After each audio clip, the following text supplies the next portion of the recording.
I was 18 years old when I got married.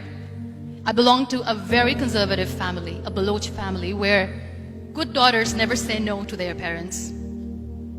My father wanted me to get married, and all I said was, if that makes you happy, I'll say yes. And of course, it was never a happy marriage. Just about after 2 years of getting married, about 9 years ago, I met a car accident. Somehow my husband fell asleep and the car fell in the ditch. He managed to jump out, saved himself. I'm happy for him. But I stayed inside the car and I sustained a lot of injuries. The list is a bit long. Don't get scared. I'm perfectly fine now. Radius ulna of my right arm were fractured. The wrist was fractured. Shoulder bone and collarbone were fractured. My whole rib cage got fractured. And because of the rib cage injury, lungs and liver were badly injured. I couldn't breathe. I lost urinary bowel control. That's why I have to wear the bag wherever I go. But that injury that changed me and my life completely as a person and my perception towards living my life was the spine injury. 3 vertebrae of my backbone were completely crushed and I got paralyzed for the rest of my life.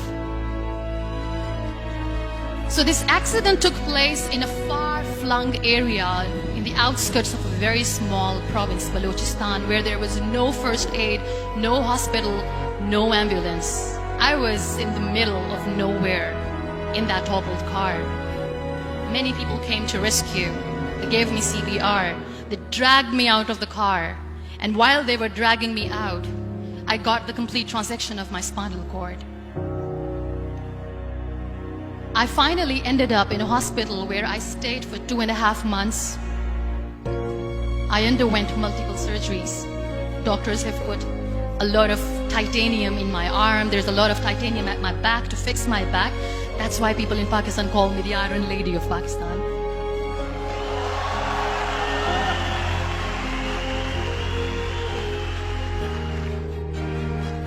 Those 2.5 months in the hospital were dreadful. I will not make up stories just to inspire you. I was at the verge of despair. One day, doctor came to me and he said, well, I heard that you wanted to be an artist, but you ended up being a housewife. I have a bad news for you. You won't be able to paint again because your wrist and your arm are so deformed, you won't be able to hold a pen again. And I stayed quiet. Next day, doctor came to me and said, your spine injury is so bad, you won't be able to walk again. I took a deep breath and I said, it's all right. The very next day, doctor came to me and said, because of your spine injury and the fixation that you have in your back, you won't be able to give birth to a child again. That day, I was devastated. I still remember, I asked my mother, why me?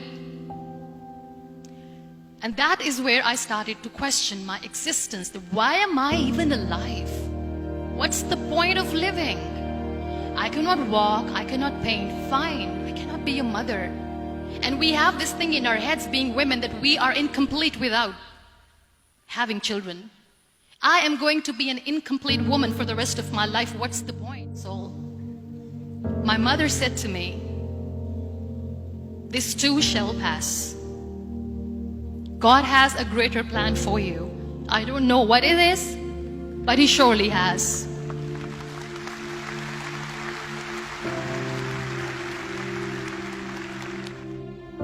So what kept me going was, one day I asked my brothers, I know I have a deformed hand, but I'm tired of looking at these white walls in the hospital and wearing these white scrubs.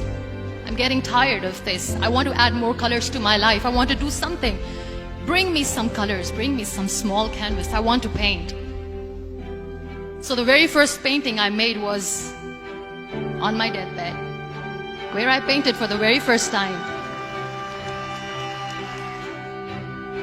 There were a lot of infections in my body, a lot of allergies. So doctors wanted me to lie down on the bed straight for not 6 months, for not 1 year, for 2 years. I was bedridden, confined in that one room, looking outside the window, listening to the birds chirping, and thinking maybe there will be a time when we'll be going out with the family and enjoying the nature. That was the time where I realized how lucky people are, but they don't realize. And you know how it all began? That day I decided that I'm going to fight my fears. We all have fears. Fear of unknown, fear of known, fear of losing people, fear of losing health, money. We want to excel in career, we want to become famous, we want to get money. We are scared all the time. So I wrote down one by one all those fears. And I decided that I'm going to overcome these fears one at a time. Do you know what was my biggest fear? Divorce. Didn't work. But the day I decided that this is nothing but my fear, I liberated myself by setting him free. And I made myself emotionally so strong that the day I got the news that he's getting married, I sent him a text that I'm so happy for you and I wish you all the best. And he knows that I pray for him today.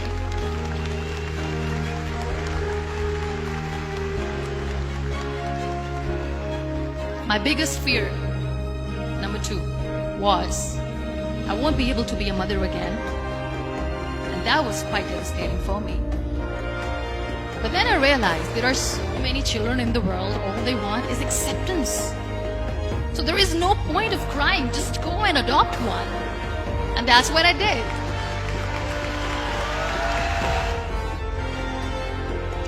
So when you accept yourself the way you are, the world recognizes you.